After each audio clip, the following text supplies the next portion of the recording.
wala kang haters, baka wala ka rin progress. Masakit pero totoo, kasi walang may pake sa taong walang nararating. Pero kapag umaangat ka, biglang may opinion lahat. Biglang may bashers, biglang may kontra. Alam mo kung bakit. Kasi nagiging inspirasyon ka at insecurity nila.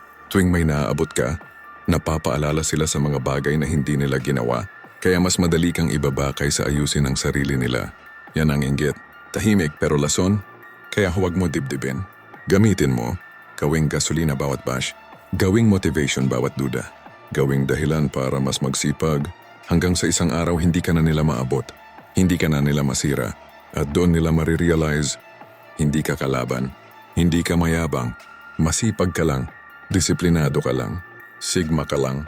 Bago tayo magsimula, kung hindi ka nakasubscribe sa channel na to, malamang hindi na tayo muling magkikita. Pero kung subscriber na kita, congratulations. Araw-araw kang natututo ng tunay na psychology. Ang masakit na katotohanan, hindi lahat ng ngumingiti sa'yo ay masaya para sa'yo. Hindi lahat ng pumapalakpak ay humahanga sa'yo. At hindi lahat ng kaibigan mo ay gustong makita kang mas mataas kaysa sa kanila. Masakit yan. Pero totoo, sa Pilipinas malakas ang kultura ng pakikisama. Huwag ka masyadong bida. Chill ka lang. Okay na yan. Pero ang hindi natin napapansin, minsan ang pakikisama ay disguised pressure para manatili kang average. Kapag pare-pareho lang kayo ng level, walang nai-insecure. Walang nasasapawan. Walang nasasaktan ng ego. Pero the moment na nagdesisyon kang magseryoso, mag-ipon habang sila gumagastos, mag-aral habang sila nagre-relax, magnegosyo habang sila nagre-reklamo, doon magsisimula ang pagbabago ng tingin nila sa'yo. Bigla kang nagbago. Bigla kang iba na. Bigla kang mayabang. Pero ang totoo, hindi ka nagbago, nag-grow ka lang. Ayon kay Arthur Schopenhauer, ang tao raw ay natural na nakakaramdam ng inggit kapag may nakikitang mas lamang sa kanya. Hindi dahil gusto niyang maging masama, kundi dahil naapektuhan ang kanyang sense of worth. Kapag may umangat sa grupo, may dalawang option ng tao. Taasan ang sarili niyang level. Ibaba ang umangat, at sa totoo lang, mas madali ang pangalawa. Ito ang hindi itinuturo sa school.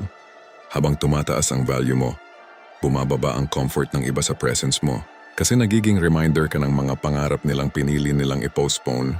Nagiging buhay kang ebidensya ng disiplina na hindi nila ginawa at dito pumapasok ang dark psychology ng social dynamics. Ang tao mas komportable sa kapareho niya ng estado. Kapag lumihis ka, nagiging threat ka, hindi dahil inaway mo sila, hindi dahil may ginawa kang mali, kundi dahil pinakita mo na posible ang mas mataas. At kapag pinakita mong posible, tinatanggal mo ang excuse nila, kaya minsan mas gugustuhin nilang paniwalaan na swerte ka lang kaysa aminin na kulang sila sa effort. Mas gugustuhin nilang tawagin kang mayabang kaysa aminin na insecure sila. Masakit pakinggan, pero kung gusto mong umangat, kailangan mong tanggapin ito habang tumataas ang pangarap mo. Bababa ang bilang ng taong tunay na sasabay sa'yo. Hindi lahat ng kasama mo ngayon kasama mo sa susunod na level at hindi ito dahilan para magalit ka. Hindi ito dahilan para maging cold ka. Ito kayong paalala na ang growth ay may kapalit at ang isa sa pinakamahal na kapalit ng growth ay ang pagkawala ng approval ng iba.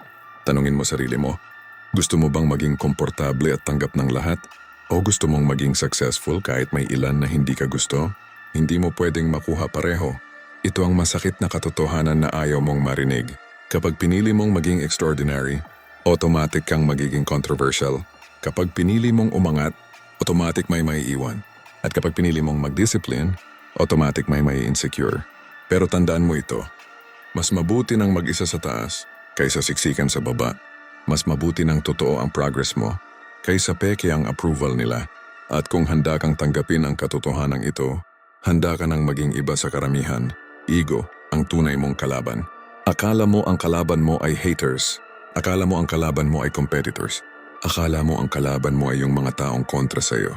Pero ang totoo, ang pinakamapanganib mong kalaban ay ang sarili mong ego. Hindi ka sinisira ng bashers. Sinisira ka ng ego mo kapag pinatulan mo sila. Si Sigmund Freud ang nagpakilala ng konsepto ng ID, ego, at superego.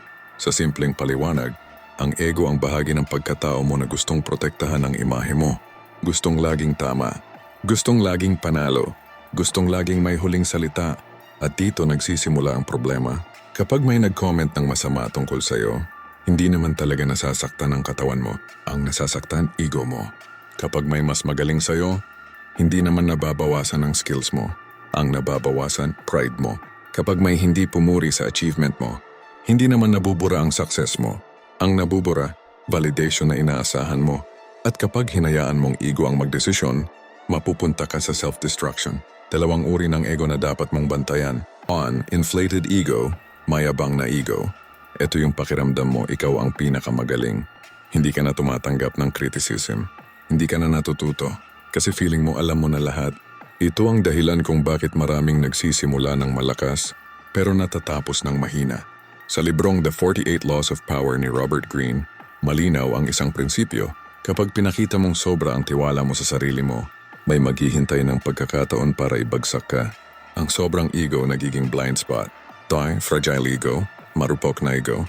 Ito naman yung madaling maapektuhan. Isang negative comment lang, tulog ka na sa lungkot. Isang rejection lang, gusto mo nang sumuko. Ito ang mas common. At ito ang mas delikado kasi hindi mo namamalayan. Hindi ka tumitigil dahil mahirap ang goal. Tumitigil ka dahil nasaktan ang pride mo. Ang dark psychology ng ego. Sa totoo lang, karamihan ng desisyon ng tao ay hindi logic ang basehan, kundi ego. Bakit may nag-aaway sa comment section? Ego. Bakit may hindi marunong umamin ng mali? Ego. Bakit may hindi makapagsimula ulit matapos mabigo? Ego. Ang ego ang bumubulong sa'yo ng dapat mas mabilis ka sa kanila. Dapat mas mataas ka sa kanila. Dapat mas angat ka sa kanila. Pero ang tunay na growth, hindi competition sa iba. Competition yan sa dati mong sarili. Sabi nga ni Friedrich Nietzsche, "He who conquers himself is the mightiest warrior." Hindi niya sinabi na talunin mo ang haters. Hindi niya sinabi na talunin mo ang mundo. Ang sabi niya, ang talunin mo ang sarili mo. At ang unang dapat talunin, ego. Paano mo kokontrolin ang ego mo? 1. Huwag mong gawing personal ang lahat. Hindi lahat ng comment ay atake sa pagkatao mo. 2. Matutong tumahimik. Hindi lahat ng laban kailangan mong patulan. 3. Tanggapin na hindi ka special sa simula. Kailangan mo pa ring magtrabaho. Araw-araw. 4. Magpakatotoo sa weaknesses mo. Ang taong aware sa kahinaan niya, hindi takot matuto. Ang tunay na Sigma mindset ay hindi maingay, hindi defensive, hindi reactive, calm, calculated, controlled. Kung gusto mong umangat, kailangan mong kontrolin ang emosyon mo. At kung gusto mong kontrolin ang emosyon mo, kailangan mong kontrolin ang ego mo. Dahil tandaan mo ito, ang haters nasa labas mo, ang ego nasa loob mo, at mas mahirap talunin ang kalaban na dala mo araw-araw. Kapag natalo mo ang ego mo, kahit anong bash, hindi ka matitinag. Kapag na-master mo ang sarili mo, wala nang may power na sirain ka. At doon nagsisimula ang tunay na progress. The 48 Laws of Power sa realidad ng buhay. Sa librong The 48 Laws of Power ni Robert Greene, may isang prinsipyo. So much depends on reputation. Guard it with your life.